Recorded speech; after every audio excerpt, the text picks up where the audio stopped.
کسی بھی ملک کے اندر رول آف لا اس معاشرے کی ترقی، اس معاشرے کے استحکام، اس معاشرے کے تسلسل،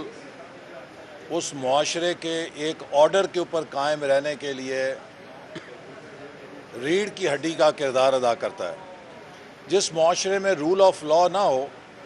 وہ جنگل بن جاتا ہے، اور قانون کی حکمرانی کی چھتری ملک کے اندر آئین کی عملداری کو یقینی بنانا اس ملک میں عدلیہ کا فریضہ ہوتا ہے۔ لہٰذا آزاد عدلیہ کسی ملک کے اندر قانون کی حکمرانی کو یقینی بنانے کی اولین شرط ہوتی ہے۔ ابھی جو چودھری پرویز الہی صاحب کے ٹیپ، آڈیو ٹیپس، جس میں کہ وہ مبینہ طور پہ ایک اعلیٰ عدلیہ کے جج صاحب سے دوستانہ مکالمہ کر رہے ہیں، اور وہ انہی ٹیپس میں اپنے کیسز کے حوالے سے میچ فکسنگ کرنے کی کوشش کر رہے ہیں، یہ ایک بہت بڑا سوالیہ نشان عدلیہ کے کردار پہ ابھر کر آیا ہے۔ میں نہایت ہی ادب کے ساتھ، نہایت ہی التماس کے ساتھ چیف جسٹس سپریم کورٹ سے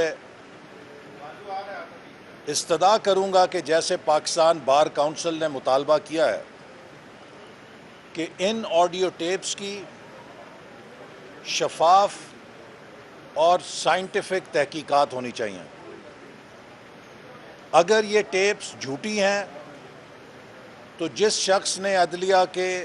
کردار کو داغدار کرنے کی کوشش کی ہے اس تک پہنچنا چاہیے اور اسے سزا ملنی چاہیے۔ لیکن اگر یہ ٹیپ سچی ہیں تو یہ پاکستان کی عدالت عالیہ، عدالت عظمیٰ، ہماری سپریم کورٹ، اس کے اوپر ایک بہت بڑا دھبا ثابت ہو سکتی ہیں۔ پاکستان میں آج جن حالات سے ہم گزر رہے ہیں، میں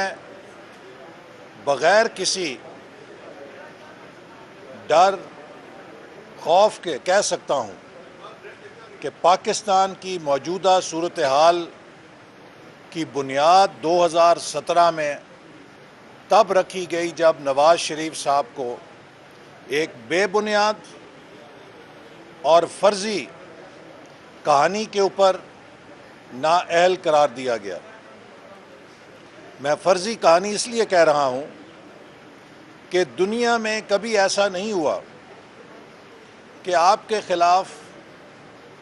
مقدمہ جو ہے وہ کسی اور جرم میں چلایا جائے، ٹرائل کسی اور جرم میں ہو، اور آپ کو سزا جو ہے وہ کسی ایک بے بنیاد چیز کے اوپر سوچ کے دے دی جائے۔ 2013 میں پاکستان آج جیسے حالات میں ہی تقریباً گھرا ہوا تھا۔ مہنگائی بے قابو تھی، ملک میں ہر روز خودکش بمبار پھٹتا تھا، ملک 16-18 گھنٹے اندھیروں میں ڈوبا ہوا تھا۔ نواز شریف صاحب کی قیادت میں ہم نے پاکستان کو وہاں سے اٹھایا، اور 3 سے 4 سالوں میں ملک میں 11,000 میگا واٹ بجلی کے نئے منصوبے لگائے، جبکہ 67 سالوں میں صرف 18,000 میگا واٹ بجلی کے منصوبے لگے تھے۔ 4-5 سالوں میں 2,000 کلومیٹر سے زیادہ موٹر ویز کا جال ملک کے اندر پھیلا دیا۔ تقریباً 3 سالوں کے اندر چین کے صدر کا دورہ جو 1 سال ملتوی ہوا 2014 سے 15 تک، لیکن ان کے آنے کے بعد 3 سالوں میں 29 ارب ڈالر کی چینی سرمایہ کاری پاکستان میں ممکن بنا کے ہم نے پاکستان کی دنیا میں شناخت بدل دی تھی۔ وہ ملک جسے دہشت گردی کی ہماجگاہ قرار دیا جاتا تھا، اسے اربوں ڈالر کی سرمایہ کاری کی ہماجگاہ قرار دیا جانے لگا۔ امریکہ، جاپان، یورپ سب کے سفیر ہمارے ساتھ مل کر ایک ہی مطالبہ کرتے تھے کہ ہمارے ملک کی کمپنیاں پاکستان میں سی پیک کے ساتھ کیسے اشتراک کر سکتی ہیں۔ 2017-18 میں پوری دنیا سے پاکستان کی طرف واپس آنا شروع ہو گئے تھے کہ ہم کہیں اس ایکشن میں پیچھے نہ رہ جائیں، کہ ملک اب سمت پہ چل پڑا ہے، ملک کو ڈائریکشن مل گئی ہے، اس کی پشت کے اوپر سی پیک جیسا بڑا انجن چل رہا ہے اور اب پاکستان ٹیک آف کرنے لگا ہے۔ اس موقع پر عمران نیازی کے ساتھ مل کر جو ملک میں کھیل کھیلا گیا